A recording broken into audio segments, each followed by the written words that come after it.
저는 class of 2026, and I applied to the UK and Korea and Singapore, and currently I got into SNU Mechanical Engineering and Imperial Mechanical Engineering under a 4D offer. So yeah, That's good. yeah. What was the process going on like these days? Because I was in the UK as well, but the process can be a little different, Yeah. right? So It's like I think it starts with like, because the UK is very early admissions, so you have to like basically your grade 11 semester 2 grades are the ones that you put in. So like you have to like really work hard in semester 2, and then after you got your grades secure, and then you think about personal statement, and then when you think about personal statement, like you really just have to like list down all the activities for your major.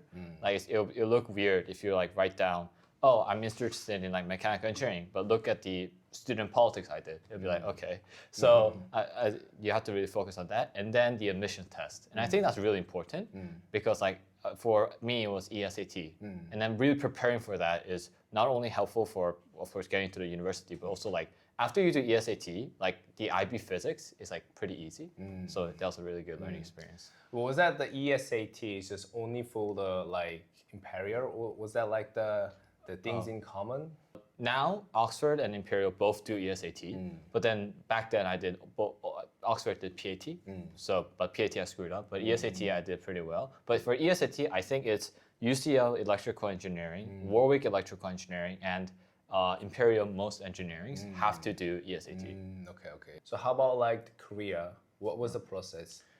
You are like 시비특, right? Oh yeah, Shibito. Korea is all about like keep running on like your grades. Like you have to keep on maintaining it until your mocks, and then after that, like I think in Korea, it's very similar to UK in the fact that they don't care. They don't really ask for like your activities or something. They just want you to be good at what you're applying for.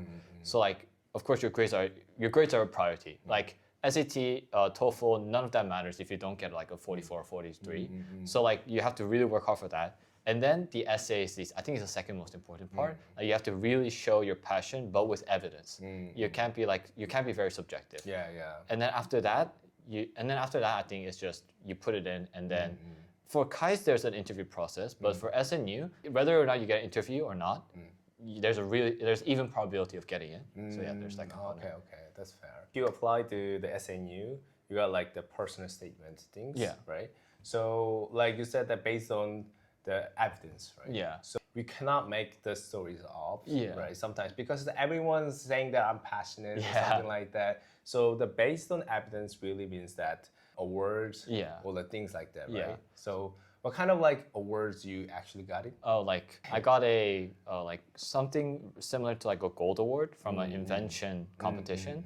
It was like measuring Magnus effect on a ball. And then another thing was I have my EE, and I did my EE on physics, and I think that really helped because my thing was on coupled pendulums, and that was actually advanced physics.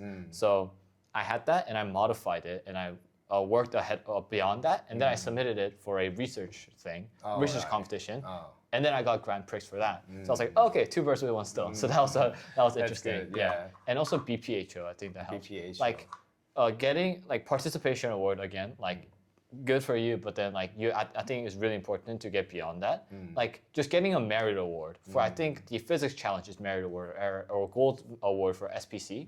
Those things like really help, proving that you're beyond a 7, because like when the SNU gets their students, they're all going to be 7 in physics. Right. So you need something to distinguish yourself, so that really helps. Okay, that's good. Really good one. Yeah. So we got the UK process and the Korean uni process. Now, like comparing two things, right? So the UK one is really expensive. Oh, yeah. Right? The tuition fee. How much was that?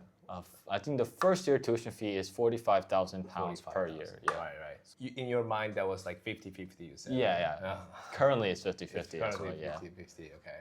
And the one we just talked like before the interview, and you mentioned about the AP, right? Oh, yeah. So like comment on the AP because like a lot of students and parents worry about like how we're gonna do the AP, right? So what's your opinion? Like very strictly speaking, AP is, for lack of a better word, it's kind of worthless if you don't have your IB. Like if you if you aren't confident that you can get an IB like 42, then I highly recommend don't do AP. Like even without doing AP, just by just having these kind of like the personal statement we talked about SNU, like even the competitions and medals, you don't really need that. For example, a friend of mine also got into SNU chemical engineering, but he didn't have anything to do with chemistry. He didn't have any competition. He just had math competitions. Right. But then just focus on IB, and like if you like, unless you're like applying for like engineering and then you don't take physics, for example, then maybe take AP Physics 1.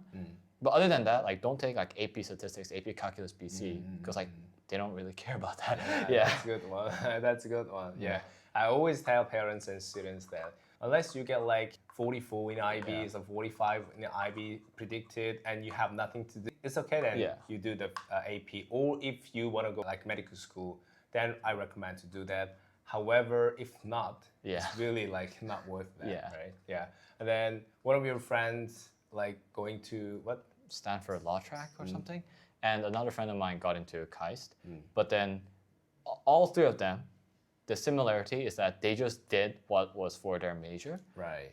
Only one has more than 2 APs. But even then, I don't think the reason that he got it into KAIST was because of this AP. It's because he actually did like a lot of activities related to like engineering. So I was like, okay, yeah. That's really fair. But like the only situation I can see an AP working out is where like, for example, I won't say I didn't take any APs. I did take AP Mechanics C or something, but then I only did that because I wanted to see what university physics would kind of look like. Like I know it's far ahead, but then it's like some calculus combination physics. It's fun. Like you do it for fun. You don't do it out of necessity. You do it for fun. So yeah. Last thing, like so. He was my student for like 2 years. Right? Oh yeah, 2 years about. So give or take. Yeah. Tell me about like how the experience that you learned from me. I think the biggest thing that's like helpful when I took the lessons with you is the separation of like concept and problem solving. Like you can be really good at concept, but then the IB wants you to show the method. They want you to show that you understand the syllabus, not there's points where they're like, we don't care about the physics, we just want you to understand what we want. And that really comes from solving past paper with guidance. So like just spamming past papers and just saying, okay, my average, I'm getting 75%, this is 7, I'm enough. That's kind of not enough. You have to like find the strategies yourself. And one of the best ways to do that is when somebody who has seen all the past papers can help you with it. So I think you helped me with that. Like, again, the average force kind of thing with impulse average force. That kind of clicking thing is really important when you're like time management and also test taking. Yeah, time management is very important, right? And I think that's pretty much it. Oh yeah, got it.